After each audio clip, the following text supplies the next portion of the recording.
తెలంగాణలో ఉపాధ్యాయ పోస్టుల భర్తీకి నిర్వహించే డిఎస్సికి హాల్ టికెట్లు విడుదలయ్యాయి. జూలై 18 నుంచి ఆగస్టు 5 వరకు ఆన్లైన్ విధానంలో ఈ పరీక్షలు జరగనున్నాయి. రాష్ట్ర వ్యాప్తంగా మొత్తం 11,062 టీచర్ పోస్టులకు జూన్ 20 వరకు దరఖాస్తులు స్వీకరించారు. దీనికోసం దాదాపు 2 లక్షలకు పైగా అభ్యర్థులు అప్లై చేసుకున్నారు. అభ్యర్థులు తమ payment reference ID, Aadhaar number, post category, medium, పుట్టిన తేదీ వివరాలను ఎంటర్ చేసి హాల్ టికెట్లు పొందవచ్చు.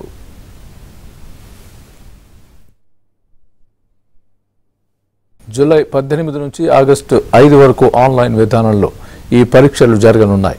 రాష్ట్ర వ్యాప్తంగా మొత్తం 11,062 టీచర్ పోస్టులకు జూన్ 20 వరకు దరఖాస్తులు స్వీకరించారు. దీనికోసం దాదాపు 2 లక్షలకు పైగా అభ్యర్థులు అప్లై చేసుకున్నారు. అభ్యర్థులు తమ payment reference ID, Aadhaar number, post category, medium, పుట్టిన తేదీ వివరాలను ఎంటర్ చేసి హాల్ టికెట్లు పొందవచ్చు.